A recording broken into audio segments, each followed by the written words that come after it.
Hi friends, എല്ലാവർക്കും ഗീതാ ഗോവിന്ദം സീരിയലിൻ്റെ ഇന്നത്തെ റിവ്യൂ വിശേഷങ്ങളിലേക്ക് സ്വാഗതം. അങ്ങനെ ഗീതവും ഗോവിന്ദും റിസോർട്ടിൽ അടിച്ചു പൊളിക്കുകയാണ് കേട്ടോ. അപ്പോൾ നമ്മുടെ ഗോവിന്ദ് കുളിക്കാനായിട്ട് കയറും. അപ്പോൾ തോർത്തെടുക്കാനായിട്ട് മറക്കുകയാണ് ചെയ്യുന്നത്. എന്നിട്ട് ഗീതുവിനടുത്ത് ആ തോർത്തൊന്ന് എടുത്തേന്ന് പറഞ്ഞ് എടുത്തു കൊടുക്കുമ്പോൾ ഇവിടെ വാടി ഉള്ളിലേക്ക് വാ എന്ന് പറഞ്ഞ് പിടിച്ചു വലിക്കുമ്പോൾ ഗീതു ഇപ്പോൾ വേണ്ട സോപ്പിട നല്ലോണം അറിയാം എന്നൊക്കെ എനിക്ക് അറിയാമെന്നൊക്കെ പറഞ്ഞ് കുളിക്കിയെന്ന് പറഞ്ഞ് വാതിലടക്കുകയാണ് ചെയ്യുന്നത് കേട്ടോ. എന്നിട്ട് പിന്നെ ഗോവിന്ദ് കുറേ തട്ടി വിളിക്കുന്നൊക്കെ ഉണ്ട്. ഇത് തുറക്കുമെന്ന് അറിയാൻ വേണ്ടിയിട്ട് തുറക്കുന്നില്ല കേട്ടോ. ആ സമയം ഗീത ഒന്ന് ഫോൺ എടുത്ത് നോക്കുമ്പോൾ അതിൽ 28 മിസ് കോൾ കാണുകയാണ് കേട്ടോ. ദൈവമേ, 28 മിസ് കോളോ എന്നും പറഞ്ഞ് അമ്മയെ വിളിക്കുകയാണ് ചെയ്യുന്നത്.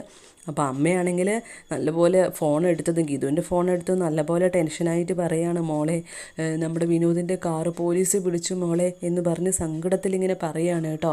അപ്പം നമ്മുടെ ഗീത ഒന്ന് ഞെട്ടാണ്. അതോ കാർ എന്തിനാ അങ്ങനെ പിടിച്ചത് അമ്മയെന്ന് ചോദിക്കുമ്പോൾ അമ്മ പറയുകയാണ്, അറിയില്ല മോളെ, അവൻ്റെ ഫ്രണ്ട്സ് എന്തോ കഞ്ചാവോ മയക്കുമരുന്നൊക്കെ അതിൽ വെച്ചിട്ട് പോലീസ് പിടിക്കുകയാണ് ചെയ്തതെന്ന് പറയുകയാണ് കേട്ടോ.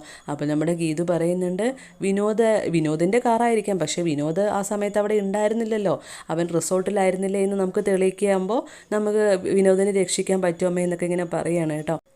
എന്നിട്ട് ഗീത അവരോട് പറയും, നിങ്ങൾ ടെൻഷൻ ആവണ്ട, ഞാനും ഗോവിന്ദേട്ടൻ്റെ അടുത്തൊന്ന് സംസാരിക്കട്ടെ എന്ന് പറഞ്ഞ് ഫോൺ കോൾ കട്ട് ചെയ്യാണ് ചെയ്യുന്നത് കേട്ടോ. എന്നിട്ട് ഗീതു വേഗം ഗോവിന്ദേട്ട എന്ന് പറഞ്ഞ് ബാത്റൂമിൻ്റെ ഡോറ് തട്ടി വിളിക്കുകയാണ് കേട്ടോ. അപ്പം നമ്മുടെ ഗോവിന്ദ് പറയുന്നുണ്ട്, എനിക്ക് അറിയായിരുന്നുണ്ട് നീ വരുമെന്ന് പറയും കേട്ടോ.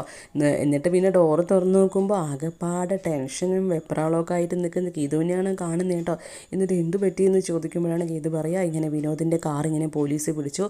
എന്നിട്ട് ആ ഫോൺ കോൾ നടന്ന കാര്യങ്ങളും പറഞ്ഞ കാര്യങ്ങളൊക്കെ ഗോവിന്ദനടുത്ത് പറയുകയാണ് ചെയ്യുന്നത് കേട്ടോ ഗീതു. എന്നിട്ട് പിന്നെ അതിനുശേഷം കാണിക്കുന്നത് അറക്കൽ തറവാടാണ്.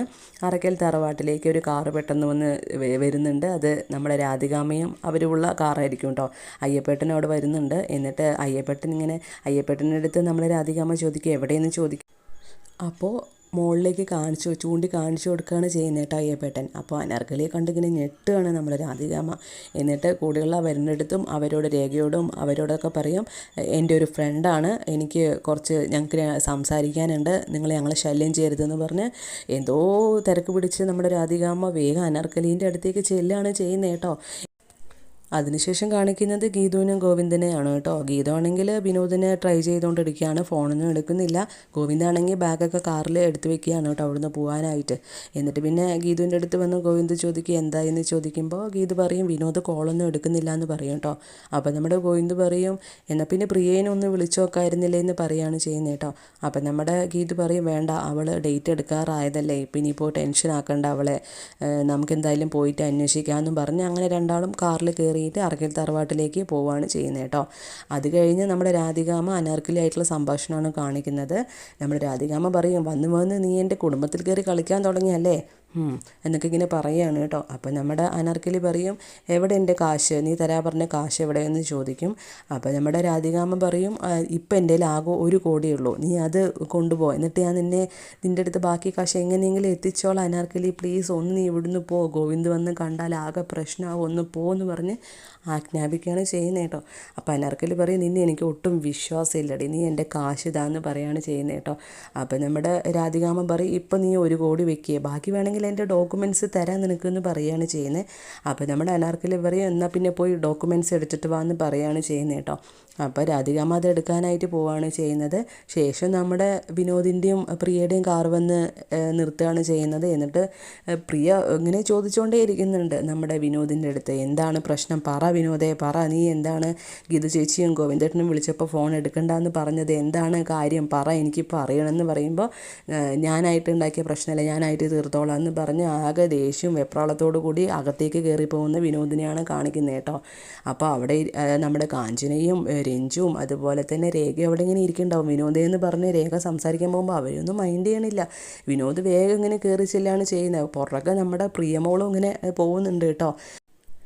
പ്രിയ സ്റ്റെയർ കേസ് കയറുമ്പോൾ നമ്മുടെ രേഖ പറയുന്നുണ്ട്, മോളെ അങ്ങനെ സ്പീഡിൽ സ്റ്റെപ്പൊന്നും കയറില്ല, പതുക്കെ പോ മോളെ എന്നൊക്കെ പറയുന്നുണ്ട് കേട്ടോ. അത് കഴിഞ്ഞ് നമ്മുടെ ഡോക്യുമെൻറ്റ്സൊക്കെ എടുത്തിട്ട് രാധികാമ്മ അനാർക്കലിയുടെ അടുത്ത് വരുമായിരിക്കും. അപ്പോഴേക്കും നമ്മുടെ ഗീതവും ഗോവിന്ദും കാറിൽ വന്ന് ഇറങ്ങുകയാണ് കേട്ടോ. നമ്മുടെ രാധികാമ്മ കണ്ണും തള്ളിങ്ങനെ ഞെട്ടുകയാണ്, അയ്യോ ഗോവിന്ദ് വന്നു, അനാർക്കലി പ്ലീസ് നീ അങ്ങോട്ട് ബാൽക്കണിയിലേക്ക് പോ പ്ലീസ്, അവൻ കണ്ട ആകെ പ്രശ്നം. എന്നിട്ട് രാധികാമ്മയും അനാർക്കലിയും കൂട്ടിയിട്ട് അങ്ങോട്ട് മാറ്റാനായിട്ട് പോവുമായിരിക്കും. ആ സമയമായിരിക്കും വിനോദിൻ്റെയും പ്രിയയുടെയും സംസാരം കേൾക്കുന്നത് കേട്ടോ ഇവർ. അപ്പോൾ മയക്കുമരുന്ന് കാറിൽ വെച്ച കാര്യങ്ങളൊക്കെ ഇങ്ങനെ സംസാരിക്കുന്നത് കേൾക്കുമ്പോൾ നമ്മുടെ അനാർക്കലി നമ്മുടെ രാധികാമ്മയോട് പറയും, ഭദ്രൻ്റെ മകനല്ലേ, അവനിങ്ങനെയൊക്കെ ചെയ്യുമോ പറഞ്ഞൊന്ന് ആക്കുന്നുണ്ട് കേട്ടോ. അത് കഴിഞ്ഞ് അവർ തമ്മിൽ പ്രിയയും വിനോദും തമ്മിൽ തർക്കം ഉണ്ടാവുകയാണ്. എനിക്ക് പറഞ്ഞേ പറ്റുമെന്ന് പറയുകയാണ്. അപ്പം നമ്മുടെ വിനോദ് പറയുന്നുണ്ട്, ഞാനായിട്ടുണ്ടായ പ്രശ്നമല്ല, അത് ഞാൻ തന്നെ ഉണ്ടാക്കിക്കോളാം, മാറങ്ങോട്ടെന്ന് പറഞ്ഞ് ജസ്റ്റ് ഒന്നിങ്ങനെ തൊടുമ്പോഴേക്കും നമ്മൾ അറിയാതെ ഇങ്ങനെ തള്ളി മാറ്റുകയാണ് കേട്ടോ പ്രിയനെ. അപ്പോൾ പ്രിയ പാവം നിറവേറുമായിട്ടുള്ള പ്രിയ അങ്ങോട്ട് ഉരുണ്ടുരുണ്ട് വീഴാണ് ചെയ്യുന്നത്. ആ ഗീതുവിനെയും ഗോവിന്ദനെ ആദ്യം കണ്ടപ്പോൾ തന്നെ അയ്യപ്പെട്ടനൊന്ന് ടെൻഷൻ ആവുന്നുണ്ട് കേട്ടോ. അനാർക്കലി വന്ന കാര്യം അറിയാൻ പാടില്ലല്ലോ, ആകെ പ്രശ്നാവലെന്ന് വിചാരിക്കുന്നുണ്ട് കേട്ടോ. ഗോവിന്ദ് പിന്നെ വിനോദിൻ്റെയും നമ്മുടെ പ്രിയമോളുടെയും സംസാരം കേൾക്കുമ്പോൾ സംസാരിക്കാനായിട്ട് പോകുമ്പോൾ അയ്യപ്പെട്ടനെയാണ് തടുത്ത് നിർത്തുന്നത്. ഇപ്പം അങ്ങോട്ട് പോകണ്ട മോനെ എന്നും പറഞ്ഞ് തടുത്ത് നിർത്തിയതുമാണ് കേട്ടോ. പക്ഷേ അപ്പോൾ ആ ഗോവിന്ദ് പോയതായിരുന്നെങ്കിൽ ശരിക്കും പ്രിയനെ രക്ഷിക്കാൻ പറ്റുമായിരുന്നു. പക്ഷേ പ്രിയ ഉരുണ്ടുരുണ്ട് വീഴാണ് ചെയ്യുന്നത് കേട്ടോ. എന്നിട്ട് എല്ലാവരും ഞെട്ടിത്തരിച്ച് നിൽക്കുകയാണ്. നമ്മുടെ രാധികാമ്മയൊക്കെ കണ്ണും തുറിച്ച് വല്ലാത്തൊരു സങ്കടത്തിൽ ഇങ്ങനെ ഞെട്ടി നിൽക്കുകയാണ് കേട്ടോ. മോളേന്നും പറഞ്ഞിങ്ങനെ സങ്കടപ്പെട്ട് എല്ലാവരും ഓടി ചെല്ലുകയാണ് പ്രിയേൻ്റെ അടുത്ത്.